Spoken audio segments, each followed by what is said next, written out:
My name, as I said, was Paul Hellyer. I'm a former Minister of National Defence for Canada. I served in 3 governments during a total of 23 and a half years as a Member of Parliament. Although as Minister of National Defence, I had sighting reports of UFOs. I was too busy to be concerned about them at the time because I was trying to unify the Army, Navy, and Air Force into a single Canadian Defence Force. And that itself was a kind of battle to the finish. So this was not high on my agenda. But about 10 years ago, I started getting interested due to a young man from Ottawa sending me material on the subject. I told him I was too busy to read it, but he had confidence that someday I would. He sent me a copy of Colonel Corso's book, The Day After Roswell. It took me a while to get around to reading it, but I took it for my summer reading in 2005 and was really impressed with what was contained in it. And what I thought to myself is there are huge issues here, huge issues. And the American people and the people of the world have a right to know what's going on because they're part of it. It's not just an isolated thing. And so after confirming the contents of the book with a retired United States Air Force general, I accept the invitation of Victor Vigiani, who's over here somewhere, and his cohort, Mike Bird, to speak to a symposium at the University of Toronto. And I said, UFOs are as real as the airplanes flying overhead. That gave me the dubious distinction of being the first person of cabinet rank in the G8 group of countries to say so unequivocally.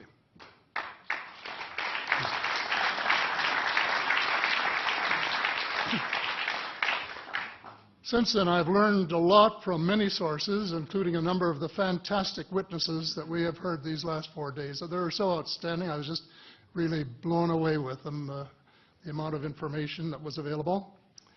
And I appreciate every single one of them.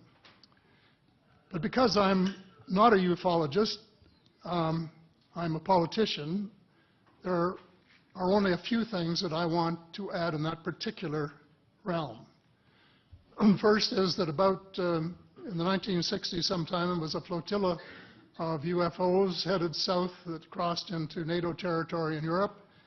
And the Commander-in-Chief of the Supreme Allied Headquarters in Europe was naturally very shaken.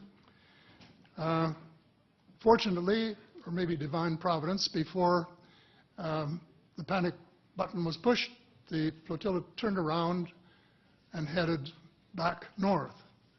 Obviously, they had thought maybe they were Russian, and they were very concerned about it. Anyway, an investigation was launched into this whole subject, and a document was prepared which concluded that at least 4 species had been visiting Earth for thousands of years. And this is my own view at this stage as well. So, except for that, there are just a couple of things that we've talked about that I'd like to refer to. And one was that we were referring to them as they until this morning when Linda Moulton Howe, I think she was the first one, actually named 3 different species.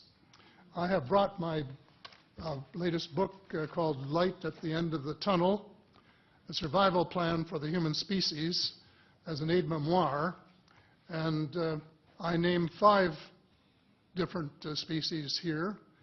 I'm aware of more now. As a matter of fact, I saw a document just a few days ago that mentioned 20. And I think you, Mr. Chairman, were interested in some of the places they might come from. And I have in here Zeta Reticuli, R-E-T-I-C-U-L-I, Reticuli, the Pleiades, Orion, Andromeda, and the Altair star systems. So I don't think we can any more refer to them as they because they're not an amorphous mass. They are different species and consequently may have different agendas. I don't think we can say that they all have the same agenda any more than we could say that the United States, China, and Russia had the same agenda. Our real interests may be very similar, but as of now, our perceived interests are still quite far apart. One more observation before I begin what I want to say, and that is that we spent quite a bit of time talking about the 66-year-old cadavers. And I was glad to have Linda this morning finally say that there are live ETs on Earth at this present time, and at least 2 of them probably working with the United States government. The other species that I learned about not too long ago was called the tall whites. And this is when Paula Harris broke the story just a few years ago. And through her good offices, I had the chance to talk for about 3 hours with former Airman Charles Hall and listen to this absolutely fascinating story of how he was working with, first of all, he was scared out of his skin, but after that, when he got to know them, how he was working with, and finally they became to trust each other and have a good working relationship with the tall whites at the gunnery range at Indian Springs in Nevada. And these tall whites were living on United States Air Force property and working in cooperation with the United States Air Force and sharing technology with them. He wrote a book, incidentally, called Millennial Hospitality.